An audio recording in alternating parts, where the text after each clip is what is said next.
Hello, welcome to Andertons TV. My name is Jack Duxbury, Oz Pals behind the camera. And we've got a big first for having this brand and first for having the lovely... Lee Boylan. Awesome, from... PreSonus. Oh, sorry, I always get people to introduce themselves. It's really embarrassing. But it's a first, man. It's a first for us. Tell us quickly what we got on the desk and what can we expect from our chat, because we've been really good at not talking before we got on camera. I've been holding back lots of things. Yeah. So this is the StudioLive digital mixing console. So we have a rack version of this as well, but this is the console version with faders, and this is the SE model. So there's 3 versions of this. This one is like 32 faders, so this is SE32. But we've got a SE24, SE16 as well. How long have they been out? So this was released at the end of July, and it's kind of a refresh of the previous StudioLive version, Series 3. It replaces, not to confuse, but it replaces the 32 SC, SX, and S. They were the old models. This replaces all 3 of those. Right. And what are they, like, if you've not encountered these, same for me, I haven't encountered them for ages. I can remember the first few coming out, StudioLive. And the concept, right, was this seemed to be the first thing that it's literally in the title. You know, you could have it at home in the studio. It does both. But a lot of my mates bought them that maybe ran fancy function bands. Yes. And they were like, I want to have a slightly saucier sound and more of a studio sound live as well. Yeah, is that what we're still thinking that way? Yeah, like we have an awesome desk called a 1602, and it's been out for years and years, and it was kind of an first entry-level digital desk. And one of the first desks that use remote control apps as well. We kind of brought that in. And that would have been the introduction of digital consoles being accessible to musicians, basically, and mid-level bands, with the option to recall presets like compressors and EQs and all that cool stuff. And multi-track record as well over USB. Yeah, it was massive. Yeah. It's a big deal. So that was the start, and this kind of builds on that platform, and this goes down the route of a full-featured live console that you could use at a big venue, but also then StudioLive means it goes in the studio as well. It sits really nice as your DAW controller in the studio, your audio interface, and all of your live routing for monitoring and headphones or monitors. Cool. So that's things that turn me on with desks are inputs and outputs. Yes. So should we go there?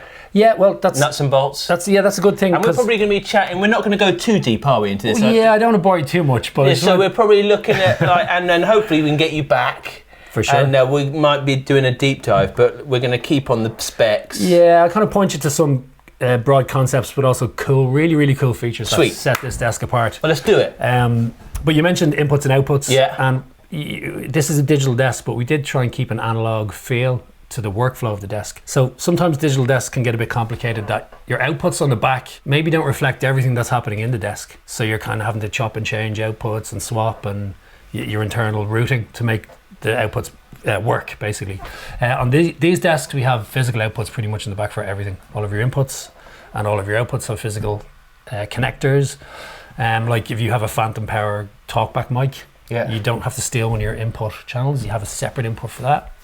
So we try to keep it that mindset of the analog workflow where you're plugging in. Now the 16 channel version or the 16 fader version only has 16 mic ins on the back because you just can't fit anymore in the back.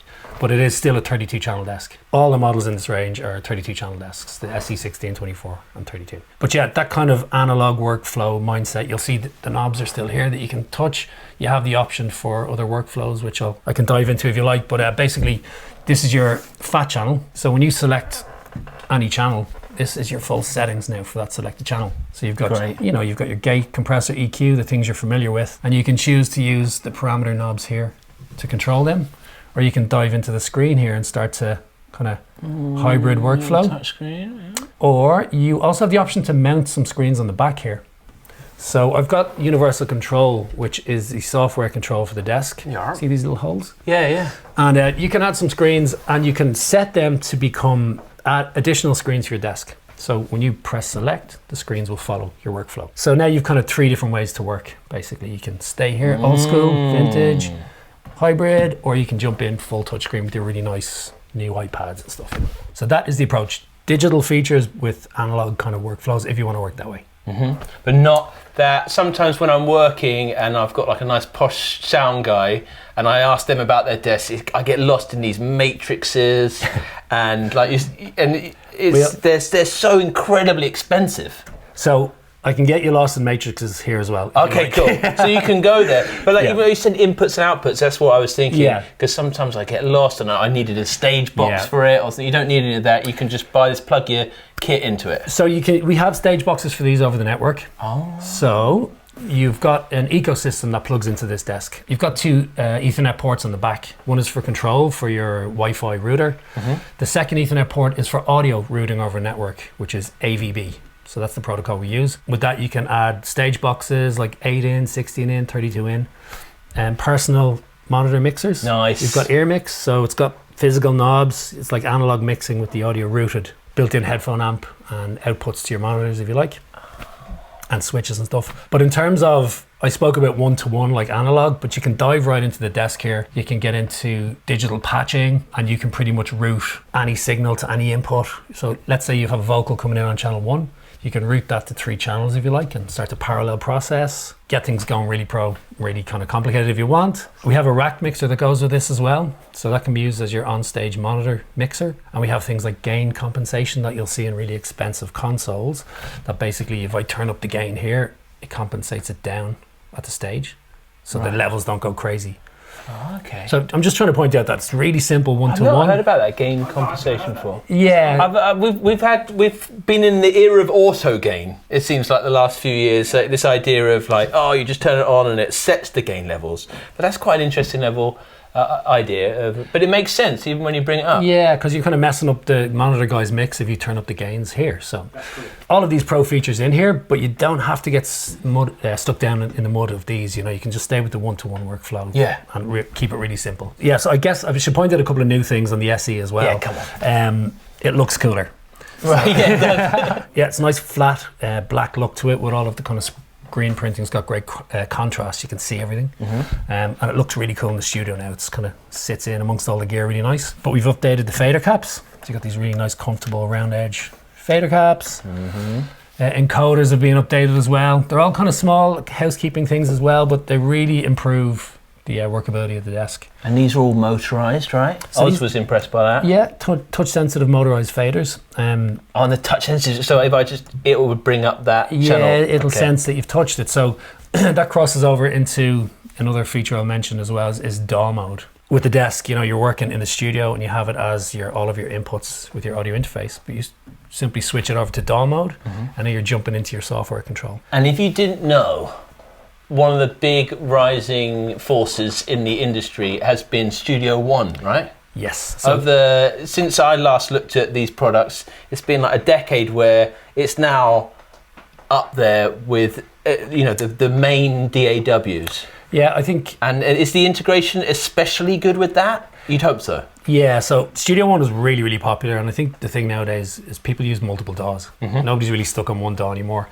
but Studio One seems to be... You're getting a lot of Pro Tools heads. Yeah, but they seem to cross over to other... Because people are pissed off with the Pro Tools subscriptions, right? Studio One seems like great value, and like the cloud stuff you've got in there is pretty well. Yeah, I mean, it's so full-featured, but Pro Tools is just in all the studios, so you can't not use it, and it still works really good. So come at me in the comments, sorry, you tell us what's going on. But that's my take on it with the Pro Tools stuff. But a lot of my friends get into Studio One. Yeah, so it's kind of like the desk. It can get really, really technical and really complicated in Studio One, but to start using it, it's really intuitive and really easy, drag and drop, and everything just works really nice. It sounds really good, really stable, tons of features. In terms of the world between software and hardware, though, we have this unique position where we're PreSonus, we made the desk, we also make this really cool software. So the two worlds meet beautifully. These are features that were in the previous version as well, but the desk comes shipped with Studio One Pro, so the full feature version of Studio One, which is really powerful. It also comes with capture recording software, and capture recording software is this really simple multi-track live recording software like a tape machine. So you're at your gig, you set up all your plug-in, or you plug in all your mics and stuff, and you just want to get the gig started. You don't want to worry about routing audio. You open capture and you hit record, and it just starts multi-tracking in the background. And you can see I can't kind of switch it off or make mistakes because it's got a lock. So it's all multi-track over USB cable. Within Capture as well, you've got this nice little mic up in the top right-hand corner that you can open your virtual sound checks. So last night's gig that you recorded, you just pull it up. Very posh. It just jumps into USB input mode on the desk, and you've got your live gig happening that you can now sound check. If your drummer's here, you can make his channels live mics and you can kind of blend it all together and start working. But in Capture, you have this really cool feature that you save your recorded session, your multi-tracks. When it's saved to a Capture file, you right-click it and open it with Studio One. When that happens, you get a full DAW session with all of your channels labeled, your levels, your panning, but also all of your plugins from the live mix are in Studio One. So you've got all these vintage emulated plugins. Oh, that's a massive USB. It's just so quick. I'm always excited by the effects bits, and I normally leave that to last. I'm like, tell me about the effects. But that's massive. Yeah, so if you think about it, you know, you've recorded the gig, you're still at the gig. Yeah. Right click, open in Studio One, you've got the session done. All your plugins are there, ready to kind of last few tweaks with nice headphones and monitors. And you can bounce the gig and give it to the crowd, you know, it's properly mixed. So it's the plugins from the desk. And for a remix, you can kind of see exactly what you were thinking at the gig. You know, like Oz does a lot of self-mix. I love the way Oz mixes his stuff. But imagine that you come back and you could be like, well, I EQ'd the kick like that. Yeah, for the gig. Yeah. And do I want to keep that or not? But like, there's none of that guesswork of approximation with plugins. Well, it's non-destructive. So, you know, sometimes a kick drum, you have to do crazy EQ to make it work for the room. Yeah. But open the Studio One, you can just undo that and get the... That's fine. Yeah, because I think sometimes we're bolder and more brave live. You have to be. And so I'd enjoy that. And it would maybe encourage me to be a bit more gun-ho. But you know what we had to do before? You can multi-track over USB, but you'd have to go in and start editing and chopping down songs to separate files and, you know, all that stuff. That's all out the window. It's just and Studio One Pro, how much is that going for roughly now? I think it's $199 for the full version. It's a couple £100 thrown in there, yeah. There's tons of stuff in Studio One. It's another whole day talking about it. We won't go. Awesome. It's really awesome. Super killer. Yeah. With the DAW mode, but you can record onto a hard drive, SD as well. There's 3 different ways to record on the desk. You've got, this is an audio interface. So when you plug it into Pro Tools, plug it into Studio One, it just comes up as a 32-in audio interface. It doesn't know it's a desk. So that's really cool. But then you've got the option to multi-track to SD card, which is pretty awesome. It means you can go to your gig, you don't need to bring a computer. You just pop in your SD, hit multi-track, and that'll save the session and a capture session as well for you to multi-track. You can also play those tracks individually back through the desk as well. You'll see you've got 4 inputs per channel. Analog in, which is on the back. Network is listening to your stage box. USB will be back from the computer, or then SD card. So if you select any channel, hit SD card, and it can listen back to a channel from the SD. So, and then you've got the option to record over the network as well, the AVB network. So there's 3 ways you can record. I love the idea. Some of these things get my mind going, because I'm like, if I was doing a songwriting session, you could just almost back up. You could be recording the whole session. Oh, absolutely. So you can work in a tape style with the SD card in the studio. It's like just track to tape. Yeah, just on. And when you USB it up, is it class compliant, or do you need to put drivers in? With Mac, it just comes up. Some drivers on Windows, I think. Right. Yeah. That's still amazing. But it's pretty easy to set up. Universal Control is our control software, but it also is the kind of hub for all our hardware products that you connect. You plug in there and it will tell you need firmware, or you know, you can download drivers and stuff to work through Universal Control. Yeah, if you think about it, you use DAW mode live. You could have a multi-track session that you did. Let's say you recorded your album and you had a brass section. You can bring that over Studio One to the gig. You can run that on USB into, let's say, these channels here. So that's your brass, but coming in as individual players, as if they're there at the gig. Then you've got your live mics coming in, and then you can jump into DAW mode and you can mix the software element of what you've got going on. Jump back into live mode. You're mixing the live front of house. Amazing. Now, I got excited about those effects and the idea that you could load up in the DAW. That sounds super. Can we have a look at some? Yeah, definitely. So the StudioLive SE, that's another big update we have, is you've got this full complement of vintage emulated plugins. Come on. So we had, the previous version had 3 EQs and 3 compressors, I think. Now you've got 8 extra vintage EQs and 9 extra vintage compressors. And you will recognise... I can't mix without at least 9. But you'll see there's a full list here, and you'll definitely recognise what these look like. It is comforting. I love that we're converging on all these things. Yeah, for sure. It's nice to see these familiar meters and stuff that you're used to using. But what's really awesome about this as well is, again, like the physical inputs and outputs, we're not sharing the processing over channels. You don't have a limit with your plugins. So you basically have this full set of plugins on every input, but you've also got on every single output. So let's say this looks like an SSL bus compressor. You can have that on your mix out and on your headphone outs as well. So you're not managing CPU, you're not managing processing? Is it possible to run out a DSP, or is it? No, not what's in the desk. If everything's running fine and there's no bugs or anything, it just runs sweet. We've been doing a few drum machines recently and we can't even get it. Like, that's such a weight off your brain to not worry about that. Yeah. Now, I mean, it's maxed out. There's so much in here, but it's really smooth, fully optimized. And let's slip before. I mean, we obviously got these here in Andertons in Guildford, and we'd be happy to get them out. I don't think we've got them out on demo, but we're happy to get them out for you to try, or you can order them from us. Yeah. And is there any you let's slip about Fender and yes. about being part? I didn't know about that. You're part of the Fender group, right? Yeah. So, and you were saying there's a place in London where you can see are these out and about? Yeah. Well, the place in London is the Artist Centre. Oh, so it's not really open to the public. Okay, only people like Oz are allowed in. But I wish it was. It's awesome. Oh, right, it's a full Atmos mixed studio with the StudioLive SE as the hub. And you've got maybe we can do a video. You've got 12 speakers, and it's awesome. So yes, and I like how many freaking 16. Yeah, so I'm still in wedding band mode in my brain. I always think like, how many monitor mixes can I send? That's literally it. That's it. You have to cover your bases, like. So 4 effects buses. So talking about these guys, you've got 16 mix outputs, okay, and the physical outputs on the back, like I said. Yeah. If you're to get around the desk, you kind of live in this area here. So that's your front of house mix, okay? Mm-hmm. You want to jump into a monitor mix. That can be one, mono mix to a wedge. That's your main level to the wedge, and that's your different levels. But what we can do is we can jump in and we can link these.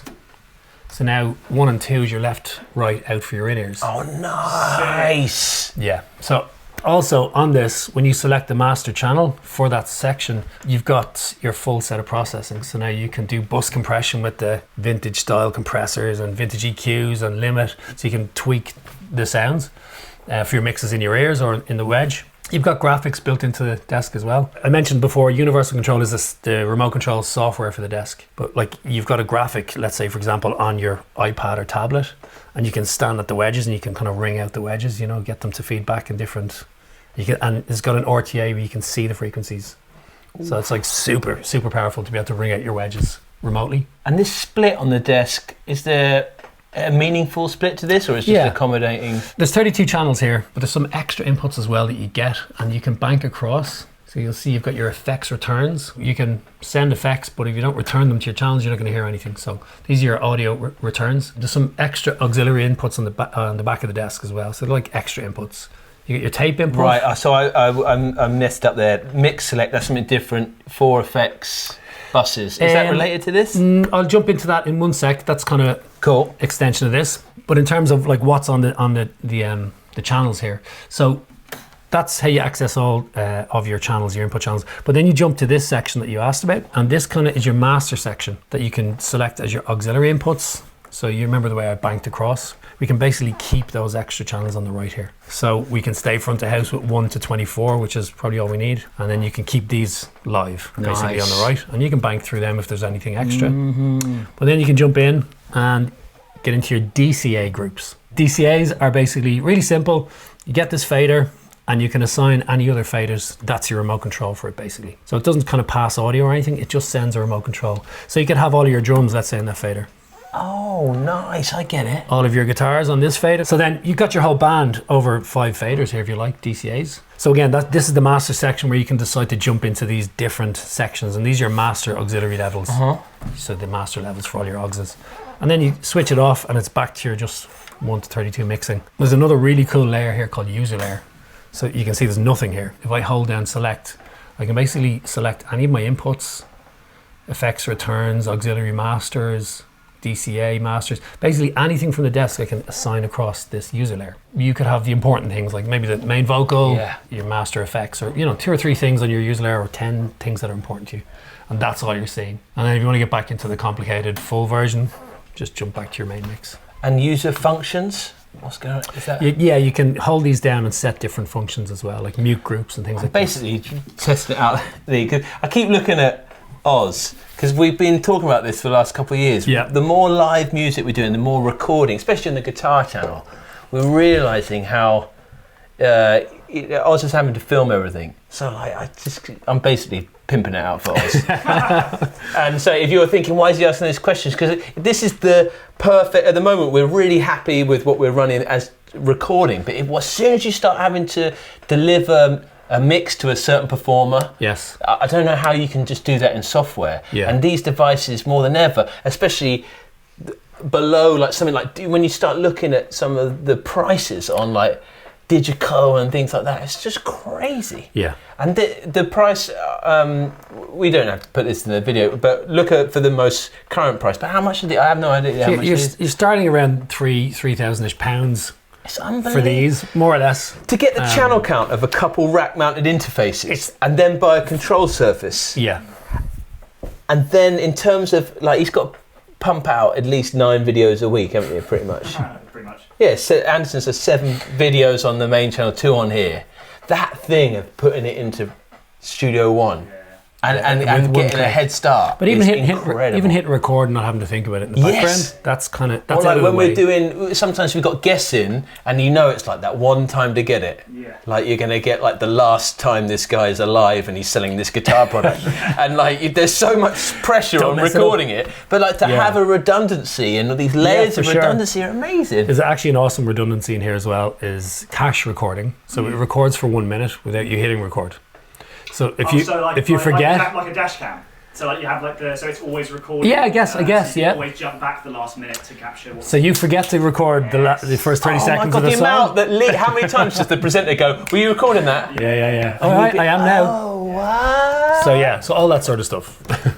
I love it, Lee. I love this, mate. No, it's really awesome. Any accessories? What's the main? You said stage boxes. The mixing, the fact that you could have little boxes next to, imagine a little box next to Lee and Pete so they could do their own levels.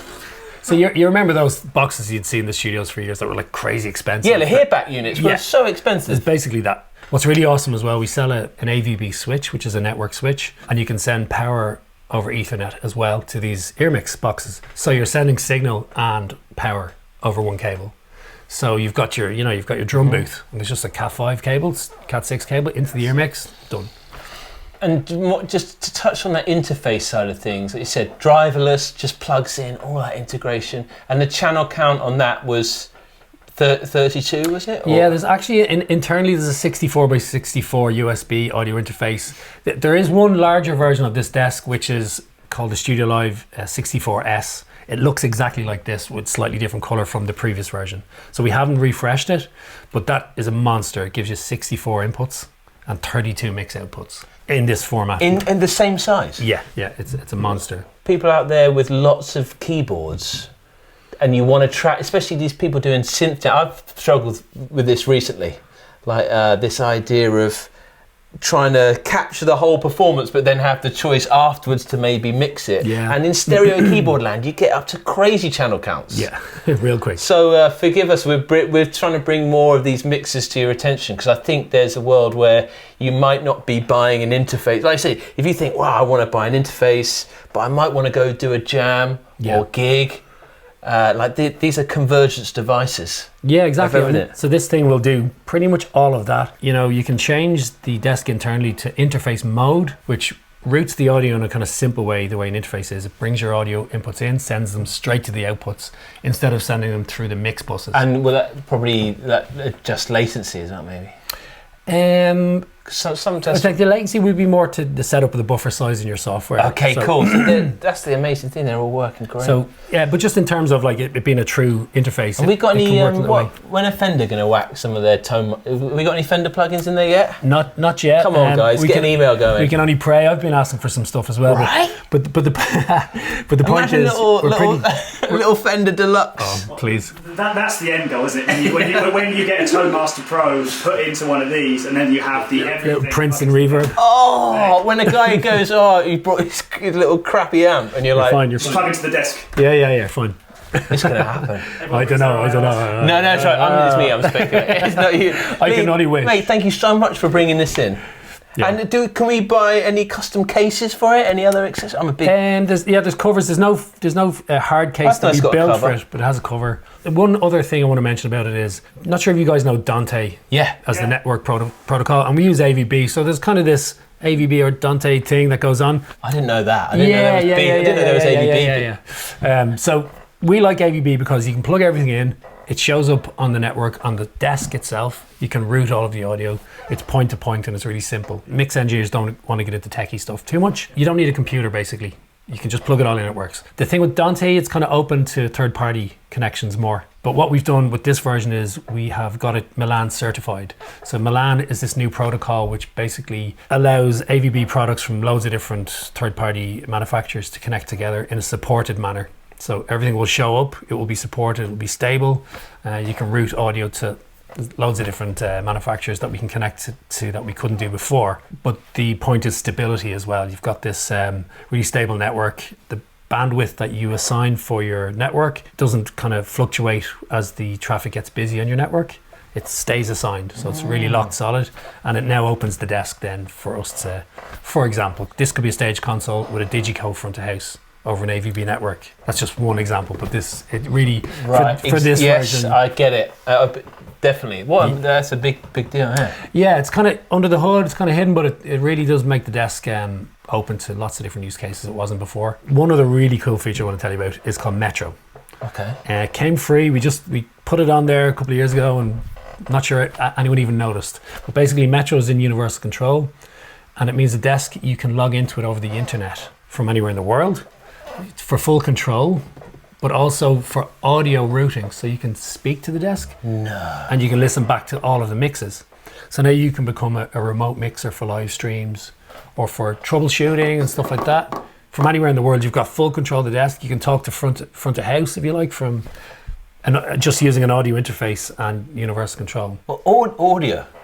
Yeah. So you can assign. I feel like an old man. I'm like, what? Yeah, that's really cool. It's just over the internet, so it's like a really cool Zoom call. You can go on holiday. You and Taylor could go on holiday, and Lee could come in and just present, and he could run it. Absolutely. Well, that was my use case problem years ago. I had a venue that I used to kind of run. I'd go on holiday. It was hard to get cover, so I'd take anyone in. So like a guy in the parking meters. But always I get a call then, and it's half my day. I'm away somewhere. I have to talk. Have you tried this? Have you? Now I could just go into my tablet, log in, listen to the mix, actually mix the show if I want remotely. That's very high tech. It's awesome. That's cool. That's got Metro. I didn't know all this stuff was available. I like it. Nice one, PreSonus. And in the comments, is it PreSonus or PreSonus? PreSonus. Or PreSonus. Oh, I like that. I never heard that one. No official, but I tend to switch. Real pleasure, man. Yeah, cheers, Jack. Thanks, you, mate. Thanks so much. And thanks, Oz. And we'll see you again soon. And hopefully we'll learn more about this and this kind of, get the upstairs into it with the Fender. They'll get excited by that. For sure. See you soon. Thanks guys.